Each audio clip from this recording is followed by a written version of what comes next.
we are starting off-brand, and if you have a weak stomach, maybe skip forward like a minute or two. I have to get surgery on Monday, okay? And I was like, oh my gosh, my sinuses feel a little bit fucky because it's so windy. And I'm like, I need to be really conscious of the medication that I'm taking. So my friend's like, oh, you can just go and get this like little saline nasal spray. It's like the nasal sprays that you normally use. So here's me thinking, oh, cute. I can go and sniff some like little salt water, pretend I'm at the beach. No. I basically just gave myself a fucking exorcism in the bathroom at work. Now, I just went in there thinking, yeah, I don't want to do this at my desk. Let me just do this over a sink. And thank God I did. Because I went in there, looked at it, was like, yeah, this kind of looks like what I normally take. Did the sprays, but it's not like this like little mist. So normally the stuff that I use is this mist. This was not a mist. This was an assault. And the spray went up there, and as it did, I swear to God, it dislodged a demon. And that demon flew out of my fucking mouth into the sink. And I have never been more grateful that there was no one else in that bathroom to witness me and a very off-brand experience. So I had to just pick everything up and then run into our like disabled toilet and then finish it in there because I was like, people cannot witness this. This is too much for a Wednesday. It's even too much for a Wednesday for me. So anyway, I'm like, I would say 20 minutes post-exorcism, and I was like, that actually was so good. I think I want to go again. So after this podcast episode, I'm going to go back in there. We're going to try to do this again. And I have a feeling that this is going to be like my thing that I do when I'm feeling a little sad. It's like, oh, life is hard. Let's go exercise a demon. Let's go down to Coles. Let's get that spray. Let's like fuck our face up and sniff the beach. Because, oh my gosh. So I felt like I just had to share it with you because we've been through quite a few hours together now. Hours and hours and hours and hours. And, you know, if we were in a relationship, I would say that this would be like equivalent to like 6 months. Are you feeling that? So, you know, it's not like I can pee in front of you. It's not like I can do all these other things. And not that I would do that. But I was like, let's just have this experience of me talking about irrigating my sinuses, expelling my demon on a Wednesday. Okay, so a couple weeks ago, I put up a question box on Instagram and I was like, hey babes, what do you want? Like, what do you want help with? What is like a recurring theme that's happening in your business? Tell me all of the things.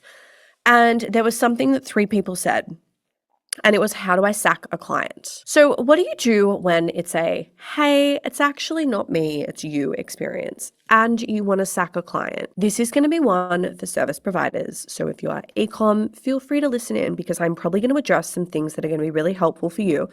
But if you are a service-based baddie, if you work with clients, this episode is going to be your jam. Okay, so the first thing that I'm going to say is 1, this can really represent growth. So before we go into like the doom and gloom and the stress of I have to sack someone, this is stressful, what I want you to actually do is look at the situation that is happening right now and ask yourself, if I was new into my business, would this have just been like not even a problem? Because I think sometimes we grow at such an exponential rate in business, especially if you are working on yourself and your mindset, and we don't realize that the growth is in everything. You know, the growth is not just in the dollars. The growth is in how we show up. The growth is in our clients.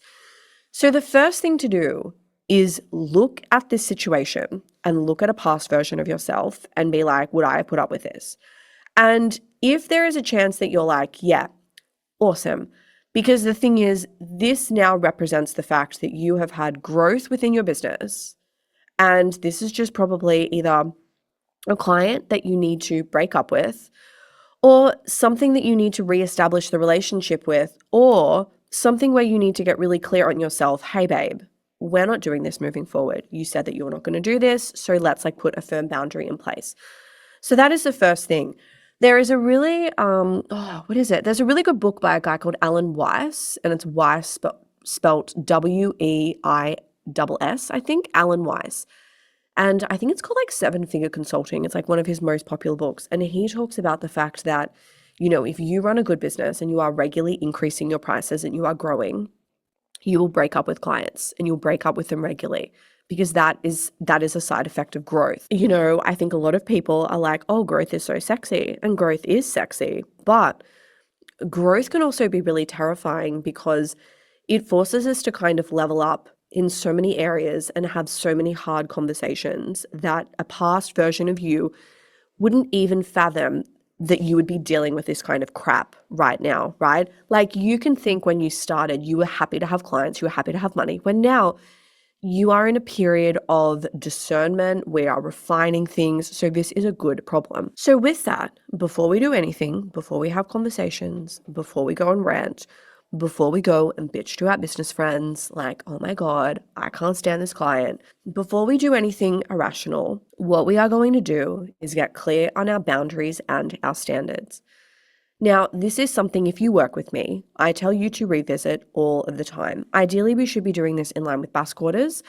I do have 2 podcast episodes on this. I think from memory, it's episode 27 and 28, New Standards for Business. It's 2 parts. But if you want to be taken through a little workshop, I do have a whole little $35 offering called Who Are You Becoming? Make sure that you snap it up. I'll link that below. But this is where, you will find that as you are growing your business, and this should happen. This should happen ideally, like as a conscious effort or something subconsciously, but you should be raising your standards.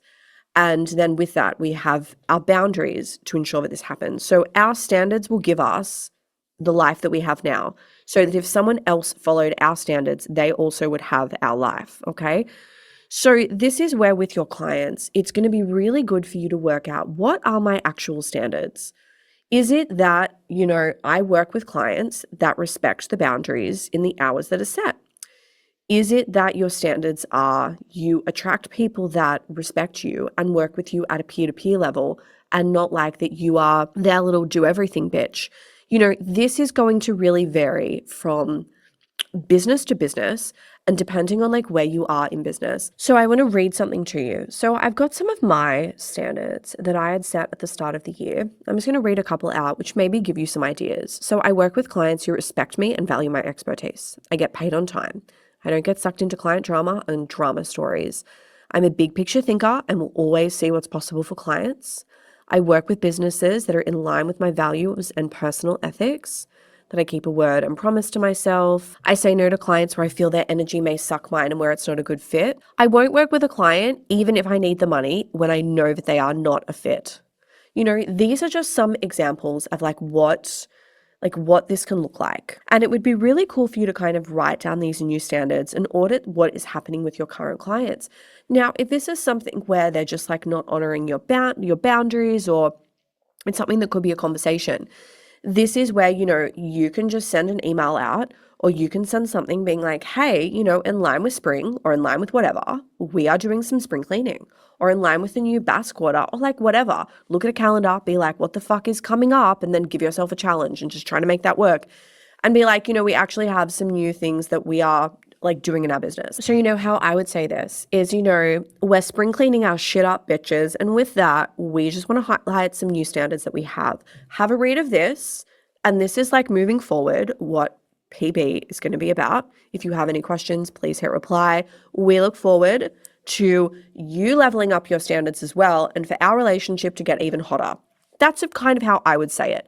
But that's something that you can do. So that's the first thing. This is very important, because if you don't do this, you are going to continue to attract clients where this stuff is going to always happen. So that's the first thing. The second thing is, you may want to sack a client because they have been with you from the start, and your pricing structure now is very, very, very different. One thing that I want to say here is, I think a lot of the time people think that when they get a client, and this is very case by case. So, when they get a client, that price that they agreed to has to be something that they're going to do moving forward from now until forever. I think that there is good business and there's stuff that you shouldn't do to clients. Like, I've worked with service providers before where I've signed a contract and then 2 months in, they've upped the prices, didn't realize that wasn't in the contract. And I've been a bit pissed at that. We don't want to do that. But if you've been, say, working with someone for like a couple years now, and the reason that you want to break up is due to that, this is where sometimes it can be really good to just send an email, bridge the gap. So maybe you're like, I really love them as a client, but they're not really paying what people are paying. and you kind of will negotiate of what this looks like. So let's pretend that you are a service provider, you do someone's social media marketing, and you're charging $800 a month and all of your clients are paying $1,500 a month. As Alan Weiss says, is like if you are accepting that client and it's preventing you from getting a $1,500 client, your business lose money every single month. But this is again case by case because, I think that there are times when unless you have a steady wait list of clients and you have people that are basically like, I will give you like a backyard BJ to get in your books right now because I want to work with you. You need to be really discerning about what this looks like. And I know that there are going to be some people that are like, no, sack it, another client will come in, Sky Daddy will look after you. Has Sky Daddy made you a billionaire yet? Like, Sky Daddy is fucking busy. And does he have time to come in and pull you a client in? You know what? I would rather not risk that because I just would rather be able to pay my mortgage. So this is where, if you've got that $800 client, everyone else is paying $1,500. What you can do here is you can look at the scope of the work and you can renegotiate that, or you can also look at the price and renegotiate that, or you could do both. So this is something I do a lot with my service provider clients where when they're growing their business and then they've got their new prices on their website, they're booking clients, but then they have people that have been with them for a long time and they need to up their price. The first thing that I'm going to say is there is nothing wrong with upping your prices, and this should just be common standard practice in business. So this is something that you can do yearly. It's something that you can do every 6 months, and it doesn't make you bad at business. This just makes you a business. Like Canva just put their prices up an obscene amount. If you're freaking out about $100 increase, it's not really a lot of money in the scheme of things. So what you may do is you may look at this and be like, you know what, it would be really good if we could get this client up to say $950. So we're just under $1,000. But what we're also going to do is pitch to them that we're going to remove some deliverables, but we'll do some like little SOP for them so they can go and do this themselves. In doing that, we're actually going to be saving 3 hours on a package. So even though it's $950, it's probably the equivalent of $1,200. It's not the $1,500, but they're a good client. They pay their bills. I like working with them. They respect me. Because I think that there is an unknown sometimes. If you don't have a huge wait list, that may go pear-shaped. Okay, so now how do we actually break up the client? Let's pretend that it's not a standards problem. It's not a pricing problem. You are like, this person's a mole and I want them out of my fucking energy. All right, how do we do it? You are going to have people say that this has to be done in person, this has to be done in a particular way, and nothing has to be done in any way. I am a huge believer that, again, business is case by case, and this really depends on how you best communicate. I know some people that if I was like, you have to have this conversation on Zoom, that would stress them out so much that they would end up sick, they would probably fumble their words, and they would go back on the boundary that they want to set of breaking up with a client. I know that would happen. They are going to be better off to really choose their words, write a sexy email, and send that off. I know that there are going to be some people that might not want to do it face to face, but they do still want to put some energy in, and they are just like, let me do this in Voxer. There is not a right way to do it, and because I think sometimes when we're looking at the right way to do it, I think we're trying to like minimize pain, but we can't ever control someone else's emotional response. You can send an email for a client that you've worked with for 10 years and they're like, okay, sweet. You could work with someone for 2 months and send an email and they're like, this should have been on Zoom. Like, you are just never going to know how people react. I am a believer though that everything should be in writing. So if you are having a conversation on Zoom, that we always send an email to kind of support the conversation that's being had. So what we can do here is with the actual comms, now maybe you want to like draft something if you're going to do this in person, or you just want to like send an email. I am a huge believer in the sandwich approach where it's like positive, negative, positive. So with this approach, what we need to basically do is, especially if they're scanning, we want to state at the start what is happening, and then you can still do the sandwich. All right, so let's just write a little letter. And I just want to say too that I am just making this up on the spot.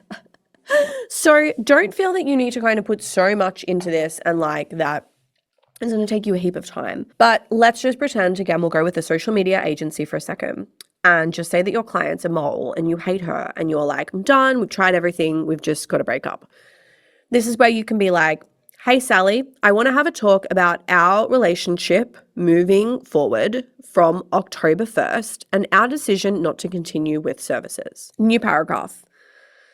It has been wonderful to witness the growth within your business and to see everything that you have done and for us to be a part of that. You've got a great business and you are going to do some incredible things in the future. But unfortunately for us, and this is where you don't want to lie, you want to be clear enough but not mean. But it could be, moving forward, we are actually changing the services which we're providing in our business and we are no longer going to be doing these services. Or it could be, moving forward, we're really being intentional with the clients that we work with, given that we could only accept so many. And we're feeling like that our relationship moving forward is not a fit for where we desire to take our agency and the goals that you wish to have in your business. Or, we're feeling that the results that you are after are something that we are not able to physically deliver on. And we feel ethically like it would be a good move to cease our relationship and we can refer you to other people. And new paragraph.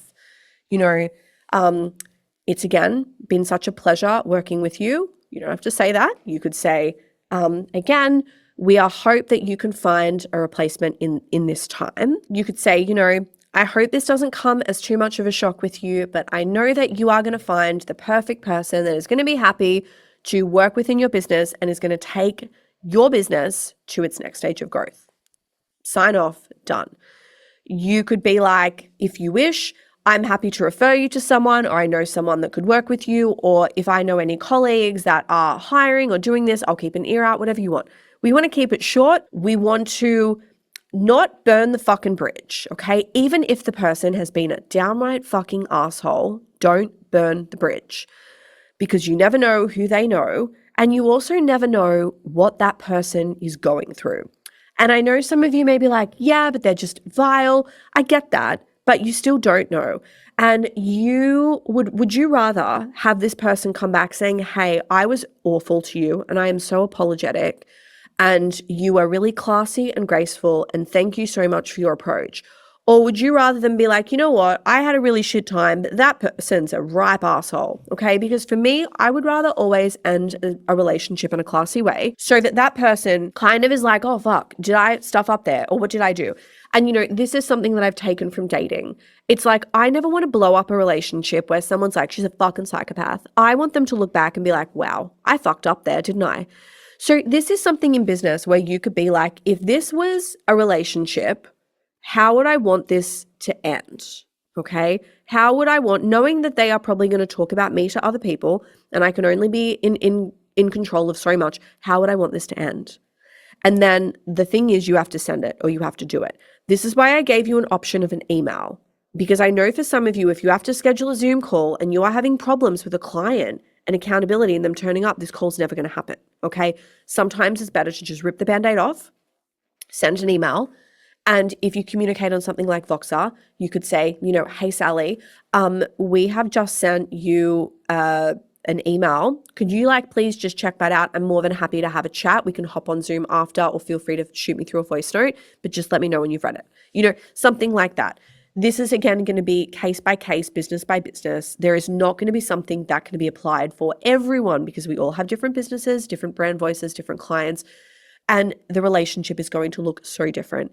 But hopefully this is going to help the people that it needs. But remember that if it is a boundaries thing, get that sorted because this client is not going to be a once-off. This client is going to be a permanent fixture. And it's not going to be just this client. It's going to be clients that look like it, that are just going to keep coming into your business if you don't have these high standards and strong boundaries to support that. So hopefully this helped the people that it needed to. I've loved this. I've loved this so much.